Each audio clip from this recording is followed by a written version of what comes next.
Danielle, welcome to the show. Holy cow. I have had the pleasure of meeting you for the first time this year.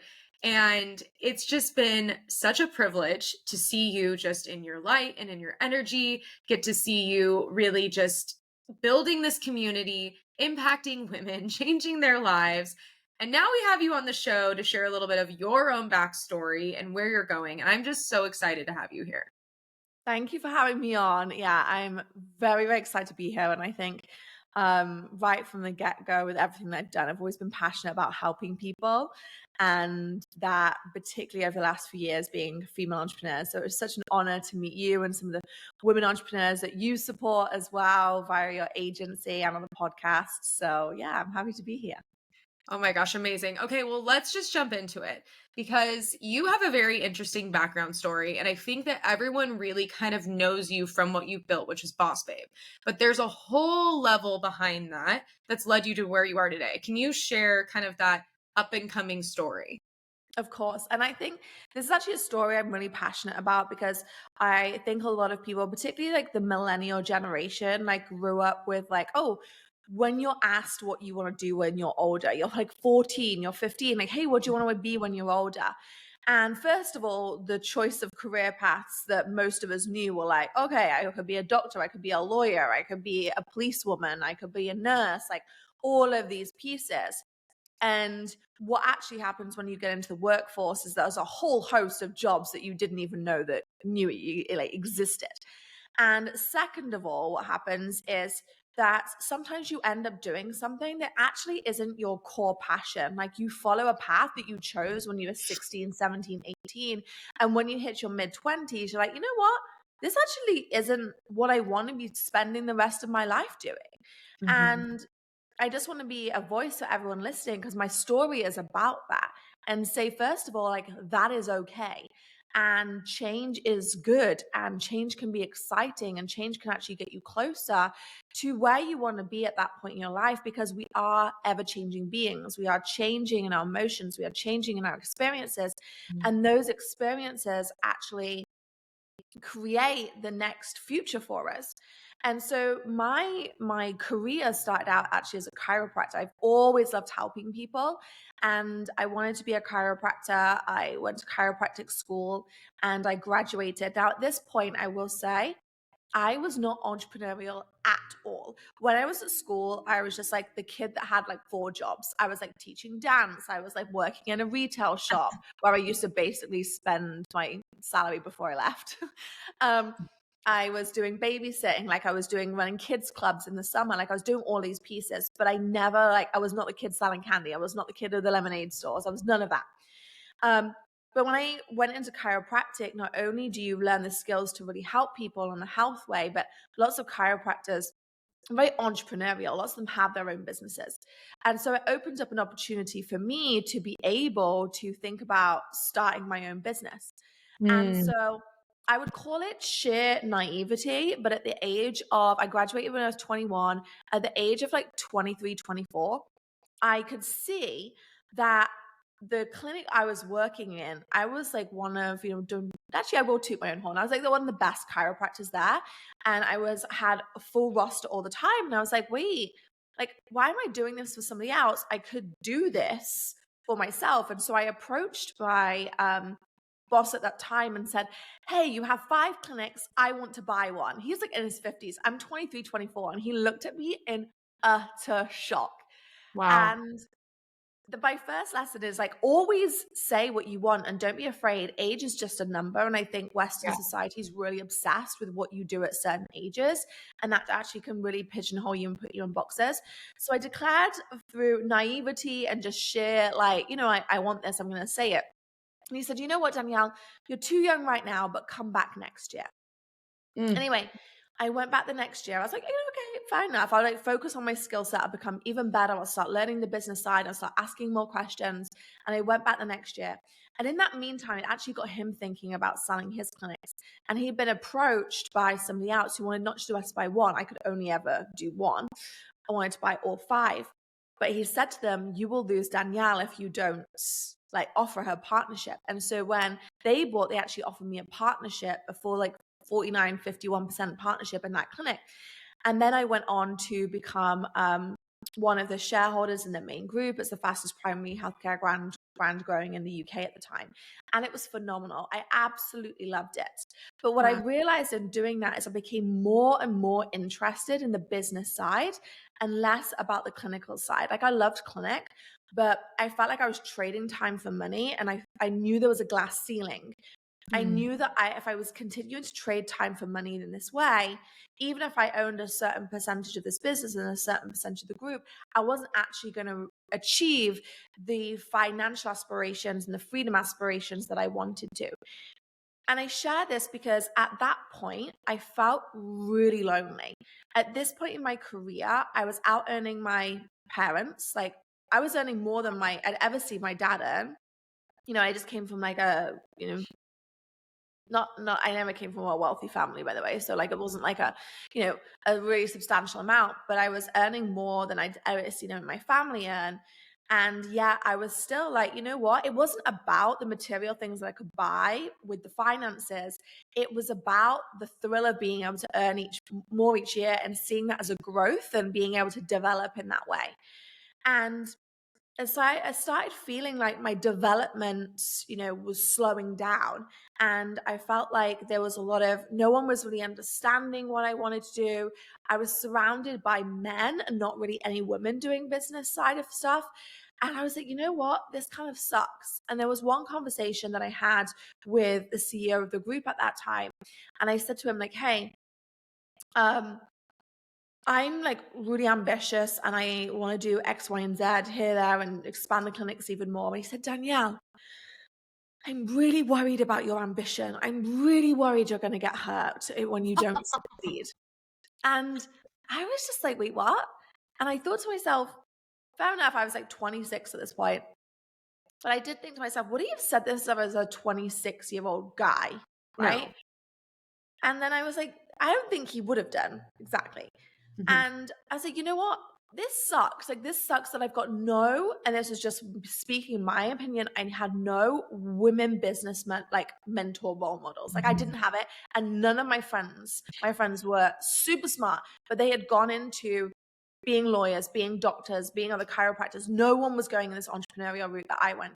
So then I decided, well, you know what? I'm not going to sit back. I'm going to do something about this because that's what I believe in. If you want to create change, you Mhm. have to do different actions. So I was like, Mhm. right, what can I do? Okay, let me look at online stuff. Bear in mind, I'm still working like 50 hours a week, 60 hours a week in this, but I start spending my spare time and I start spending my vacations going to seminars and learning. And I flew, excuse me, I flew from the UK to San Diego on my vacation time. I'd like literally been to America once before. It was Wow. an 11-hour flight because I wanted to go to a conference. And that's where I met then Natalie, who became my business partner in Bossbabe, where we both had this common feeling of like being lonely as women entrepreneurs. And was like, well, hang on a minute. If you feel like that, if I feel like that, let's chat to some other women. Okay, they feel like it too. Maybe we can really create community around what that looks like. So that started, I met him in 2017. We founded the company in 2018. And in that first year, by listening to other people and asking questions and not just, saying, oh, we think this is going to work, but asking, interpreting, we launched the business and via a membership, and we made 1.4 million that first year, which I had, yes. Hold And on, I real was quick. like, What year was this? 2018. Which is unheard of. Yeah, it was and from a girl from a small town, I'd only ever earned at that point, probably the maximum was like, I don't know, $90,000 maybe a year. Wow. Just So I out was of the like, gate. yeah. But it was because we were fulfilling a market Mhm. that was not like, by the way, 2018, there was not all these other accounts doing what we were doing, right? And Right. this is what I Right. always say about, when you are growing a business and when you're marketing, like, how are you being original? Because when you're being original, you stand out way quicker, way more. And yes, it does serve you when there are other people doing something similar to you. But you always want to be like, what is your USP? What is your unfair advantage? And we understood what our unfair advantage was. We were starting to really gain momentum on Instagram. We knew that we had a very, very defined brand. We had hashtags that have been used like 22 million times. And so not Mm. at that point, obviously, but we found like what our content wheel was and really, really lent into that. And we could see that when we were posting certain things, we were growing. And so we just let into that more. And then we created the membership because we could see what those women wanted to. So when you Wow. can connect that like find aspect and that brand aspect with that learning aspect, that was like a real catalyst for us to grow the business. Mm. And then I was in that business from 2018 till 2023. And then have recently exited to go and pursue my next ventures. So I just want to say to like all of you, I really see, I see my career in like Mm. chapters of a book or volumes of, a book. And Mhm. I think that's one of the biggest learnings and gifts that I've given to myself is to never feel so entirely rigid in what I'm embarking on. Always know that there's a change. Always know that, just as the market moves, your experiences change, your value propositions can change, and what you want to create in your life gets to change as well. And I think when you really give yourself that freedom to be able to go on and create and go on and, say, these are the things that I'm good at, these are the things that I enjoy doing, how can I be of service to others and monetize it in the meantime? That's when you can really hit those sweet spots of, what you want to do. And so that's what I've done in my career personally, is I always just kind of had that kind of circle of, okay, what am I good at? What is happening in the market and what's someone willing to pay for? And when I could lay those over the three of each of them and find that center, that target, that's when really you kind of like get that energy to propel forwards. I mean, such an incredible story. And just the come up to meeting, Natalie, to finding this incredible need, in female entrepreneurship and, women feeling alone in business. There's so much to unpack here. I want to lean though into really your marketing expertise because I feel like you have such a reputation that precedes you in the best way possible. Like people really associate you with being this female entrepreneur, being someone that has built such a strong community. But you've also taken it to the next level and you've really keyed up these marketing strategies that have allowed yourself to grow Boss Babe, but you've also grown your own personal brand. And I think now, a lot of things have changed since 2018. A lot of the social media landscape has changed. A lot of the business landscape is changing. Tell me about how you looked at marketing and how you've looked at Boss Babe and looked at Danielle Canty and your own personal brand. And what were Yeah. some of the fundamentals that you may, or maybe learnings that you learned along the way of how to really position yourself in the right way to continue to grow and expand? I love this question. And I think what's really unique about me is I was not a natural marketer, right? So a lot Mm. of people have what you would call like the gift of the gab. Like they just get it. Like, oh yeah, like I just like I just sell, I just market. Like it just happens to me. Like I don't really know how I do this. And for a long time, when I first came into Boss Babe, I was very like operations, I was very product focused, I was very Mhm. customer services, legal, finances. Like I was a CEO for a really long time until then I moved into like content, podcast, and then marketing eventually. And what I would say is that I really learned is that marketing actually isn't an art, it's a science. Mhm. Mhm. And when I Oh, I got my love head that. around that, that's when everything started to change. Because a lot of people think that marketing is like, again, this really hard to grasp concept that moves. Like it's like whack-a-mole and you can never quite hit it, right? Mhm. But actually there is a formula to selling. There is a formula to getting someone to persuade somebody to ethically purchase from you. And when you understand that formula, you can apply that. Now, that formula changes, not significantly, but it does change for different businesses and different industries you're in. But there always is a formula to it. And so when Mm. I started understanding that, when I started understanding that, okay, if a customer was first going to come in contact with us, that was their initial find. That was their initial way. That was like what you would call your traffic sources, like your social media, like your Google ads, like your SEO features, like any of those pieces where you're first coming in contact. But that was never enough. Like if you think about, and I always use this analogy because I think, again, it's like grounding for people, right? People behave weird on social media. They behave like when they're trying to market on social media, not like they would in real life. And I'm like, would you say that to someone in real life? No. No. Well, don't say it on social media then. So I always use the analogy, right, of like Uh-huh. cold calling and knocking on doors. Like Mm.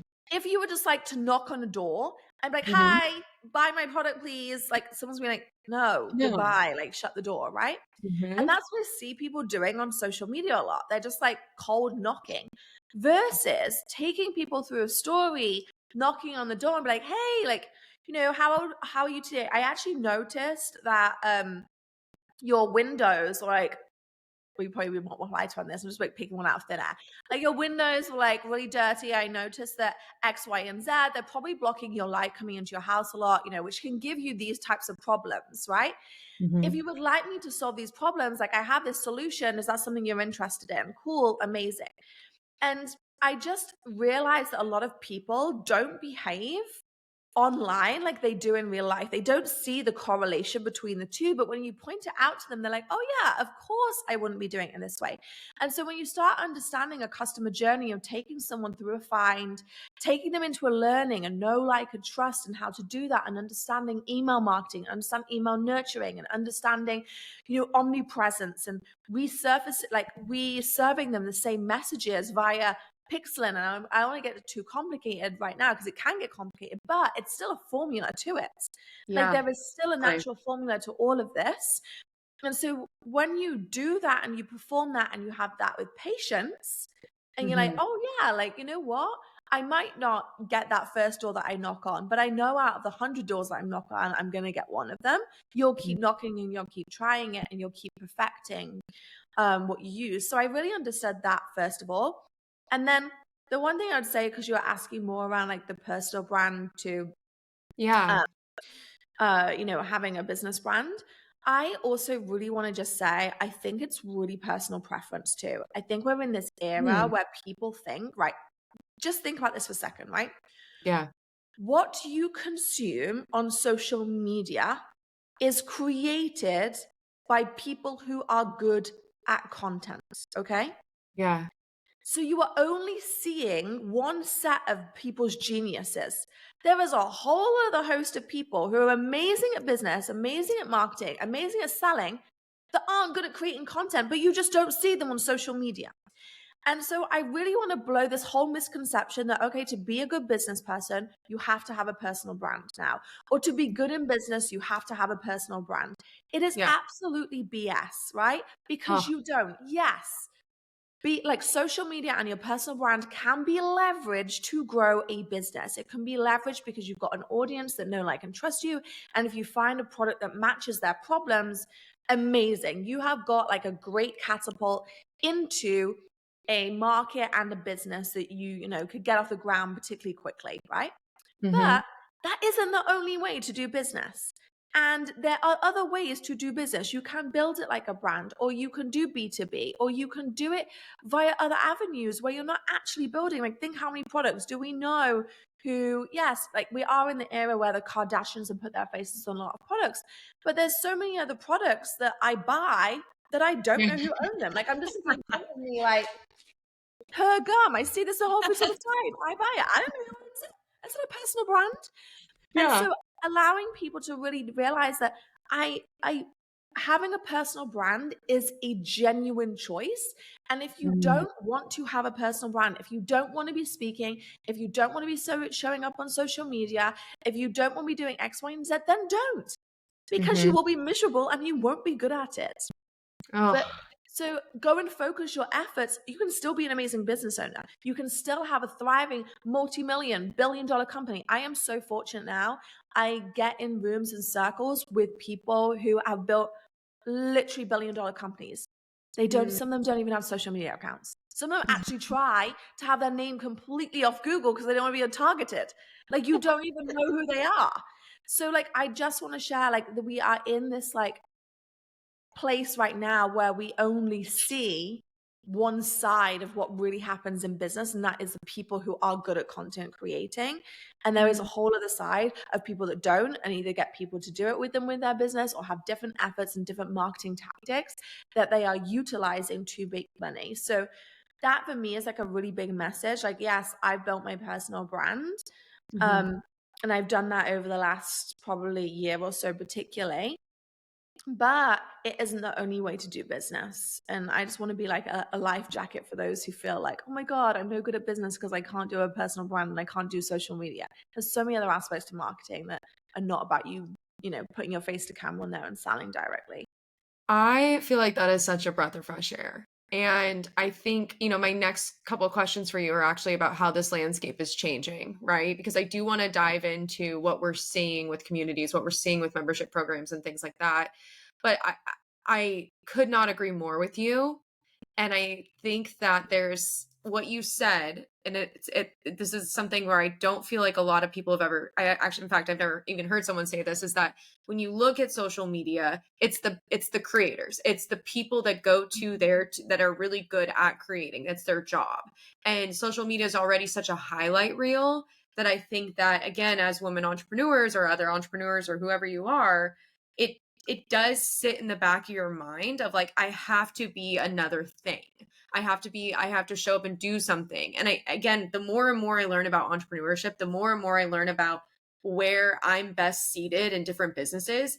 It's really not that I'm everything. It's really that I'm good at one thing and I'm utilizing other people that are great at other things. So I feel like that was such a beautiful message. And honestly so inspirational because I think it does alleviate a lot of the stress where your brand and business can be so successful without you having a personal brand. But your personal brand is also a tool, it's something that you can leverage. So I think that that distinction is so key.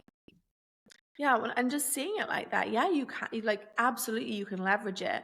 And but your personal brand is an online personal brand that you can leverage, but you can also leverage your personal network. You can leverage your personality. And I do think what I will say in business is like, it is a, it is a people game.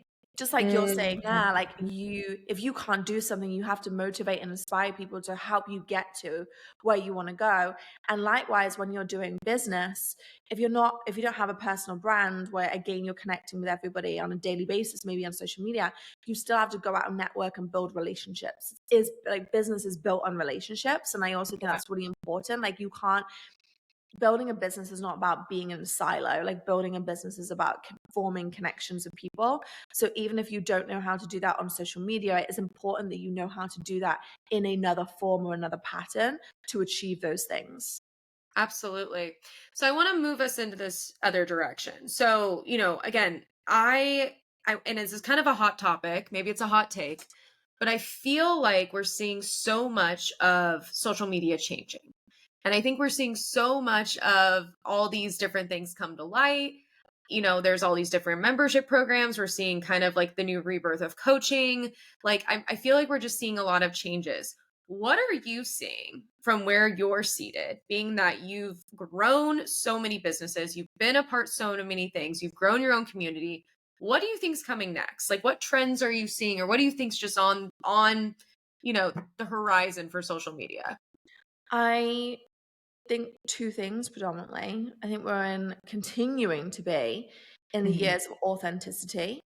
I Mm. think, for a long time, and when you think about Instagram first started, it was literally like everyone just wanted the highlight reel. It was like the airbrushed pictures. It was just like this, you know, very artificial feel of what beauty looks like, whether it's for men or women. And like, we only want to see the good side of you. Over the last few years, particularly, that has changed. And we went through this authenticity, like people wanting to see a little bit more raw. Mhm. Where we're at now with that is that there is a saturation. There are so many contents creators. There's still not many. If you look to the statistics, I think it's only about like 1% of people online are actually creating content for the purpose of creating content most people are Wow. actually watching.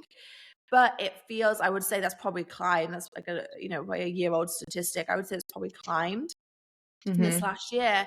But I think to now create content that is driving the quality of content that does need to be created. Like everyone's time now you're fighting for holding someone's attention to content. So the content that you've got to be putting out, you have to be consistently thinking what's in it for them. And you have 0.13 milliseconds to grab someone's attention Yeah. the scroll. So you have to be thinking, how am I getting their attention? How am I holding their direction? Then how am I directing their attention? So we're very much like has to be strong and out the gate, particularly if we're talking about the social media platforms, even YouTube, right? Mhm. Yes, people will stay longer, but the title has to match the first opening like 20 seconds for someone to Mhm. decide if they're going to watch or not. All right. And if Yeah. that doesn't, then you're going to have this huge drop off. So I think we're in the era of authenticity, and we think we're in the era of like raising the bar on what content is created. I don't think it can be like super sloppy. It has to be either really, really well, like value and well worded, or it has to be good production quality that's hooking them in. Mm. The Mhm. second thing I think we're seeing is we started off before all probably the last like 3 years. We used to be in a business to business era where you were buying a lot of products from businesses. So you were getting seen ads. It was like, hey, like this is the product, etc.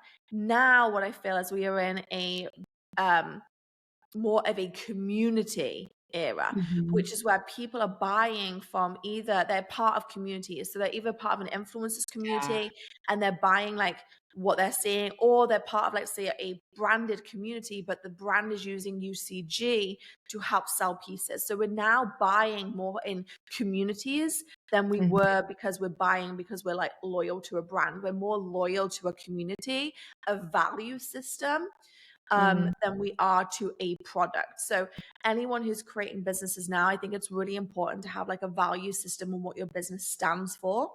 I think Mhm. particularly Gen Z and creating this movement where it's like, yeah, like we do care about sweatshops and we are going to boycott these companies. Like we are going to think about like the economic, the ecological implications of what we're buying. Like we are going to be thinking this. We are going to be pushing businesses to, you know, are you part of the 15% pledge? Like, what is it that we're actually, trying to change in society? And I think that's the best thing, honestly. And I think with that, so businesses to be accountable to a better value system. And I think communities, but rather than these big communities, I think smaller communities are actually going to be where you're getting most of the traction. So let's say you're a brand and you're looking for communities to penetrate, then Mhm. you're going to be looking for not necessarily the people who have got, 30 million followers or even 1 million followers. You're going to be looking for more of those like micro communities, that kind of like, really anything like that 200,000 to that like 600,000 is a really, really key spot. Great traction. People are good at creating content. They built some solid communities, but it's not so big that they've kind Mhm. of lost that like, you know, authenticity and that close feel to them. So I think communities, like if you are building a community, if you're a brand, you need to think about who's got communities that you can go into. And if you are someone who is like a good content creator, what are you building your community based on? Like what are the value systems within your community? So then you can either sell your own products, or you can be selling other people's products that you align with, that you think are going to be supported there. But above anything else, you cannot compromise your value system. Like the cancel culture, being able to be seen to be like, you know what, this person is just like, you know, I think the Kardashians got forgiven a lot in the early years of doing like the skinny Yeah. teas and like that kind of thing. I don't think that you're getting forgiven for that anymore. Mm-mm. So, and some people still haven't forgiven Absolutely. them, but a lot, obviously, by the mass of their followers and what they've created, a lot of people have. But I think Yeah. it's really important to not say, if you are a content creator, to say no to some of the short-term opportunities and focus on the longer game, because it will serve you in the long run. Mhm. Yeah, I think that's so completely well said. And I think that you're really kind of bringing it back to what we're seeing right now in the culture, what we're seeing with Gen Z, and what we're seeing with our actual own morals and values. And each of those look different for each of us. But what you said, I think is so key here is that there's a saturation in the market that now it's actually kind of niching down these consumers even more. And it's Hmm. coming back to the basics of, well, how does this brand resonate personally with me and where my values stand, right? So, Danielle, I want to know what's next for you. I want to know what are you doing? You kind of dropped this announcement you're exiting. So what's on the horizon? What do you got going on? So I think for me, it's funny you asked because I always kind of come back to what am I here for? Like Mm. that was a big question that I asked myself is like, why am I here? And like, what is my vision? And it's not really like, it's not a material vision for my life. It's actually a vision of who I'm here to help. I think that's always been in my genetic code. Like that's why I wanted to be a chiropractor because I wanted to help people. And that's Mhm. why I went into Bossbabe because I wanted to help people because I felt like it too. And that's my next era too. It's like I so passionately care about women founders. So everything I do is supporting women founders and I'm really passionate about communities. So I'm doing a couple of things right now. Um, I co-founded a business called Member Up, which is a place where you can host communities. Oh, And it's a kind of a thing. If you think of between Kajabi, it's a cross between Kajabi and Circle. So it wow. combines them so you don't need both and it looks better. It's like Wow. really like beautiful because I really realized that women were like very, very much focused on aesthetics. And so I'd spend a significant amount of my time supporting the other co-founders in that. Amy is absolutely phenomenal. I worked with her for a long time and she has really similar passions to me around like feeling like we were just like it was becoming so vast, but where was like it became like got so big that things became lonely again. And so how can we Mm. bring that like intimacy back? So that was a really big piece for us. And we had so many challenges building Boss Babe with our membership that we were like, wait, this has to be done. Yeah. And then the other aspect is an agency and consulting aspect where I help women founders. Like I help women founders grow their businesses.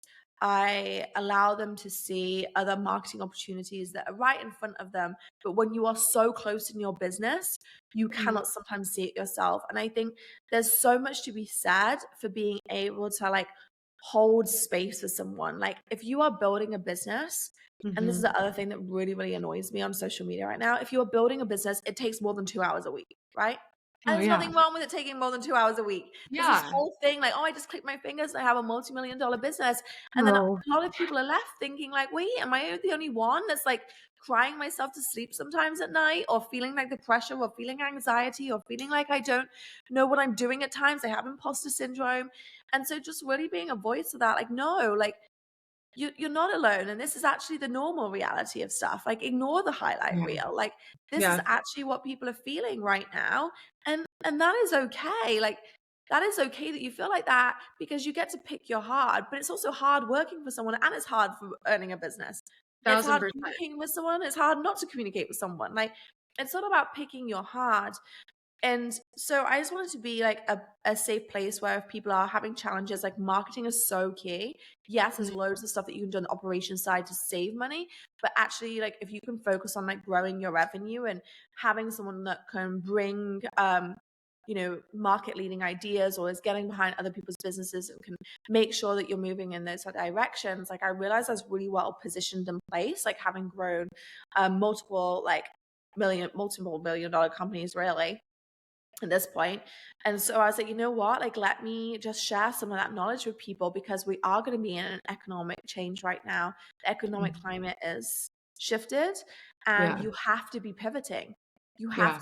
You have to be changing. You have to be pivoting your marketing strategies. There have to be changes that you get to make, but that's okay. That's Yeah. also okay. And so just being that kind of sounding board for people's teams and themselves included. So that's been Mm. really powerful. And off the back of that, I started a newsletter called the 2%, Oh, wow.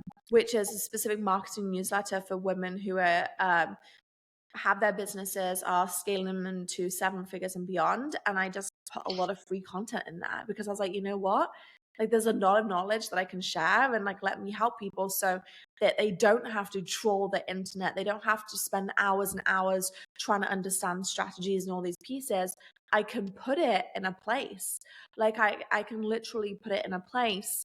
And it's all filtered for you. So I release that every single Tuesday. And that's something I'm like so proud of. And I love the messages that come on, people telling them it's helped them. So those are my key focuses as well as my mastermind. So a few I things. mean, absolutely incredible. I think the agency for women and female founders is so impactful. I mean, I got to see you speak at, CEO school. I followed you for a very long time. Your knowledge is so invaluable. And also too, you've been incorporated into so many businesses, but also helped so many women and see so many insights in the guts of their own businesses that I feel like you just have this seasoned approach to really helping people to understand. And exactly like to your point, helping to show them that there's other ways, whether it's a marketing opportunity or a different structure or something along those lines. That's what I realized too. That's like a unique position. I think over my time at Bossbabe with regards to like teaching and speaking, like I have like coached over 100,000 women. And I've done like masterminds and been in the society for like 5 years, like mentoring twice a week, doing influence, all these things. And I was like, I know so much about different industries at this point and Yeah. can shed this light on, like the real behind the scenes of what's happening for a lot of people and actually what is working and what's not and ways to do things. Because I also made a ton of mistakes. And I was like, don't make this mistake again. Like, let me help you avoid that. Someone came to me the other day in my mastermind. She's like, oh, I want to do this, and this. And I was like, well, guess what? I've done all of those things. So let me tell you which one's going to work and which ones are not. Let me Oh my save you God. the 5 years. So we had that conversation. So I just felt like I was just really uniquely positioned at this point to share those aspects. And yeah, I'm just always here to like, I honestly, I genuinely, I call my newsletter the 2% because only 2% of women's businesses get to 7 figures right now. And I was like, F this statistic needs to change. And I want to be Yeah. part of that change because women are super smart. That is not happening because we are Yes. not smart. That is not happening because either we're not around the right circles that are giving us the advice. Because let me tell you, when you get into the rooms, like Mhm. I know people in rooms that like got out of crypto quicker because other people told them to. I know people in rooms who were like, hey, like come in on this brand. We know it's gonna blow up. Like you get Mhm. opportunity when you're in rooms. So my thing was like, let me bring the room Yeah. to my readers. Let me like tell them what's working because what I'm hearing. Let me like do that because it sucks that only 2% are getting over the 7 figure mark. And I really think if we like that shouldn't be happening in this day and age. I think COVID's knocked it back significantly for women, but this should not be happening. So how can I be part of creating that change? And giving a lot of free value is my way of giving back. And then if people choose to consult with me or do my mastermind, whatever, amazing, great. But also I would just want to make sure that I'm not, penalizing anyone not for being in that economic position to do so as well. So Sure. I'm just kind of Sure. like my give back as well. I mean, incredible. I feel like that's my response to all your to all your answers right now. But thank you so much for sharing all of this and you truly are just serving so many women here. I always end the episode with this one question. I'm really excited to hear your answer or hear your feedback on it. But what does the word influence mean to you? Oh, good question. I mean, if you look at the definition of influence, it's like getting someone to do something that you want them to do, which kind of Sure. feels a little bit manipulative. Yeah.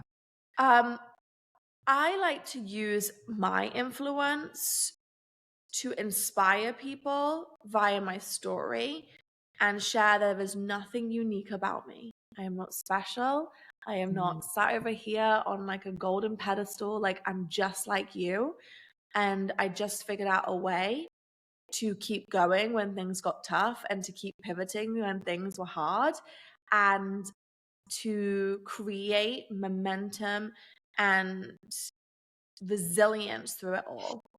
And so, whilst I think inspiration, the definition is getting someone to do something you want them to do. I think what's better is if it actually inspires someone to do something that they want to do. Mm, that's beautiful. I mean, I love that. And I think again, like, you have this really powerful image, Danielle, that people see, right? And they see the boss babe and they see all of these things you've built in your community and everything.